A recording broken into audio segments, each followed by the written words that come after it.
Hi, I'm Professor Steve Eastaugh, and this is a brief pair of card demonstrations to show some economic principles surrounding economic justice.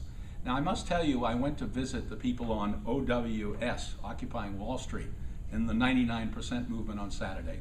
And I met two very interesting people. I met a girl named Scarlett with scarlet red hair, whose father had committed suicide because the medical bills were so high he didn't want to bankrupt his family, so he killed himself.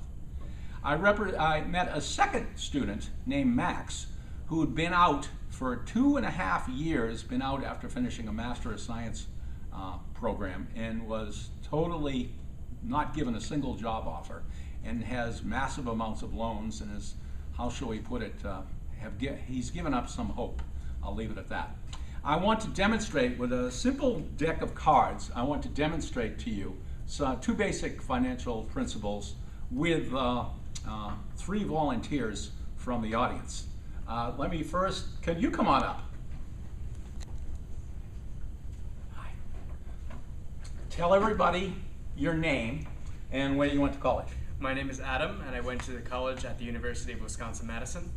Cool, very good.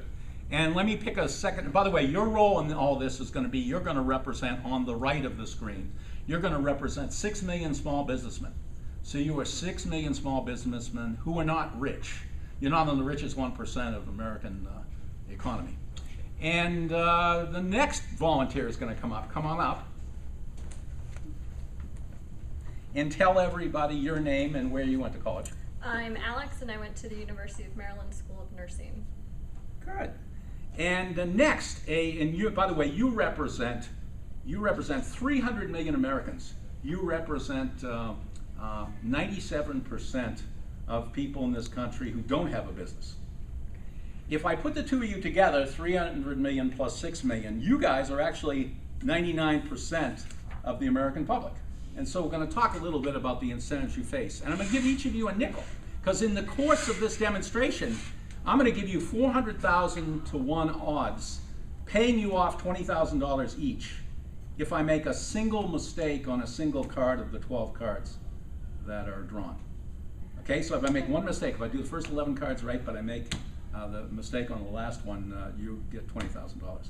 As does our third and last volunteer. Although she probably shouldn't accept the money, because she's going to represent the U.S. government overseeing us for banking regulations, Wall Street regulations, etc. Tell us your name and where you went to college. Hello, I'm Deborah Davidson, and I went to Oregon State University. Ooh, we have a nice national spread here. Sorry? You've got 2 minutes left. Okay. Well, first of all, since you are the government, I am going to deal to you as the government 4 cards, and I want you to hold them together tight. Hold them together tight with 2 hands. Now I would like you to randomly just pick any 4 cards you'd like and put them down. Great. Just randomly pick them and put a nickel on top of them. And I would like you to do the same. Pick 4 cards at random. Put the nickel on top of them. Now I have to predict all 12 cards accurately without making a single mistake. And I fan the deck of cards so you know they're regular 52-player cards. First of all, I'm going to predict your cards. Your cards are nothing, nothing, nothing, and nothing. Because you know, for the 300 million Americans, you've had your economic wealth go down 1 or 2% a year each of the last 4 years. Flip them over and show them to the audience. Oh. And you, representing 6 million small businessmen, you've also had your economic wealth decline 1 or 2% each year for the last 4 years. I'm going to predict your 4 cards are nothing, nothing, nothing, nothing. Turn your 4 over. And that's true for small business, that they've lost their economic value of their business at least 1 or 2% a year for the last 4 years. Now, representing the government, not representing the government, representing the government overseeing me, I'm Billy Billionaire. I represent the richest 1%. And I'm going to predict in this fair card game that what you were dealt out there is ace, ace, ace, ace. Please show it up. And sure enough, for the last 4 years and for the preceding 14 years, the economic value of my household has gone up 16 to 20% a year, even in down times of a recession. Now, the point of all this is this. I really like the Occupy Wall Street people because they don't go for pat solutions. If somebody comes up with a pat solution like register the vote, I represent the Democratic Party, they booed them down. If somebody comes up with a pat solution and goes, I want a transaction cost, a transaction cost on transactions, they booed that group of people down too.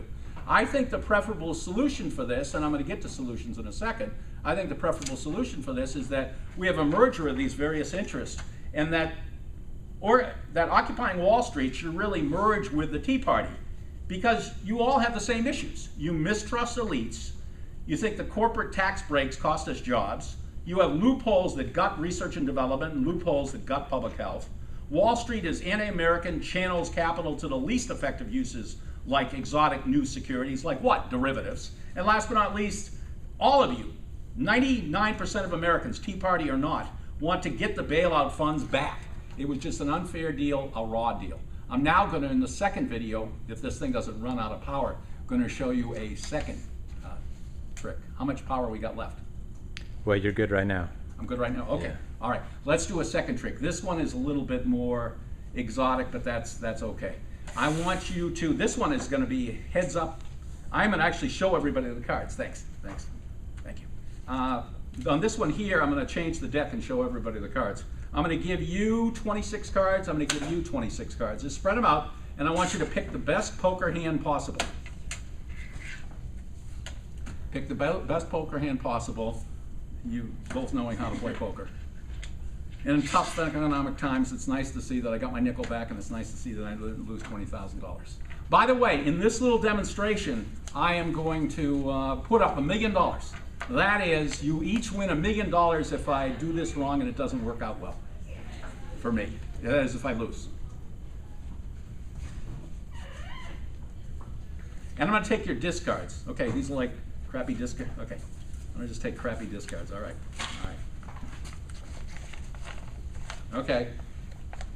This is our economy, people. I am going to write my name on this, and I'm going to take 5 discards at random with my name on it, and I'm going to hand it to the regulators.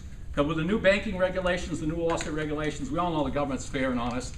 And hold that, clasp it between your 2 hands. All right, person number 1. What do you have for a poker hand for us? 4 9s with an ace kicker.